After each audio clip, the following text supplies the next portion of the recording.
Hello everyone, I'm Tim the Suburban Dad, helping dads find great bourbon.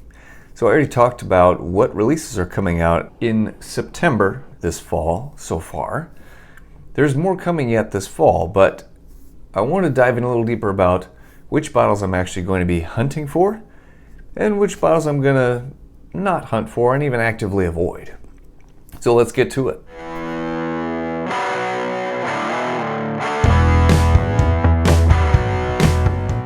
So there are a lot of cool bottles coming out. In November, there's going to be a whole bunch more. We're going to talk about that later. Today, talking about October releases, I am going to be hunting for the following. Starting with, and this should not be a surprise, Booker's Batch 2023-03 Mighty Fine Batch. Now, you might remember from last year, the year before, I was kind of getting down on Booker's. It was getting off track. Just really not doing it for me anymore, especially for the price. This year has been a complete 180 from how it's been going. It's so much better. The first two batches are phenomenal. Love them.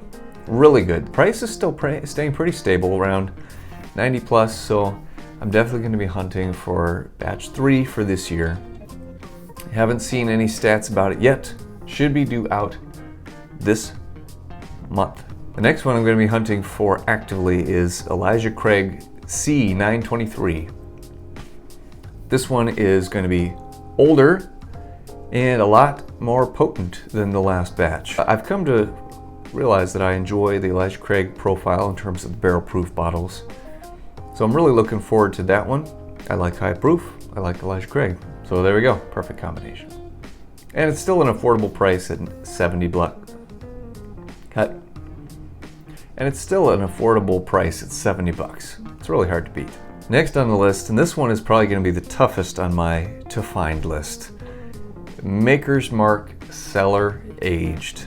I'm a really big Maker's Mark fan. I've heard nothing but rave reviews about this one, including Fred Minnick, who I highly respect, especially his palate. Except when it comes to Apprentice Batch, I did not agree with his opinion on that one.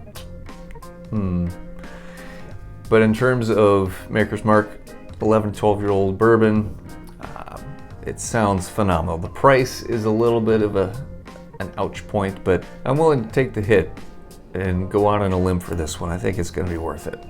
It's going to be hard to find though. I'm going down to the Maker's Mark distillery soon, so hopefully I can snag one down there. Last bottles on my to find list are the brand new ones from Old Dominick Distillery. I love Old Dominick. They make great bourbon, great whiskey, and I'm really looking forward to these new releases. They've got a straight bourbon, they've got a bottled and bond, and they've got 2 different cask strengths coming out. And man, based on past experience with them, it should be phenomenal. Cannot wait. So those are what I'm looking for. Gonna be on the hunt for them. Next, talking about what I'm not going to be looking for. First, Little Book Chapter 6, also by Jim Beam. This one's Freddie Knows pet project. The price tag and the weird experimental side of it turned me off. I did get to try Chapter 5, which was pretty good, but not for $130, which is what it costs these days. I can't get on board with it. And especially this year, it's a combination of like 4 different kinds of whiskey, I think. Jeez, 3 or 4, not about it, not about it. I'll try it if I can, but I'm not gonna buy a bottle. No thank you. Another one that I'm not gonna buy, in fact I already passed it up, was Remus Repeal Batch 7. I was initially thinking maybe I'd get it, but I decided, you know what, no. I'm not willing to spend $90 on a bottle that might just end up being a dud.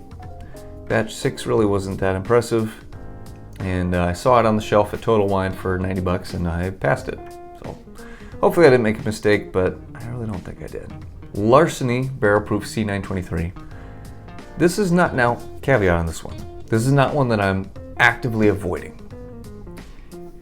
If I happen to stumble upon it and its retail price $60 or less somehow, and everything's lining up with how many bottles I bought recently, blah, blah, blah.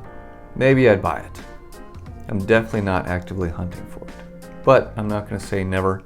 I have enjoyed the first release of Larceny this year. The second one was a little weak. Maybe this one would be a strong finish. I don't know. But I'd be a try before I buy, preferably. Another one that I'm not actively searching for is Bardstown Discovery 11. Simply because I just haven't had any discoveries. And it's kind of like the little book. It's pricey, over 130 bucks retail.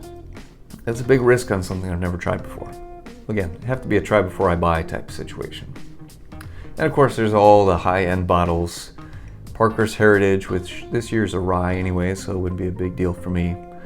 The Legent Yamazaki blend, that's gonna be just a unicorn, as well as pricey, 200 bucks worth. And Old Fitzgerald, you know, again, if I come across it at retail, man, maybe I'd buy it. I might. I've heard good things. Haven't ever tried Old Fitz, but it could be good. The most I've ever paid for a bottle is 120 bucks retail. That was Midwinter Night's Dram Act 10. So I'm all about keeping it reasonable in terms of price point, especially for you dads out there. I'm sure you can relate. That's what I'm hunting for. That's what I'm not hunting for.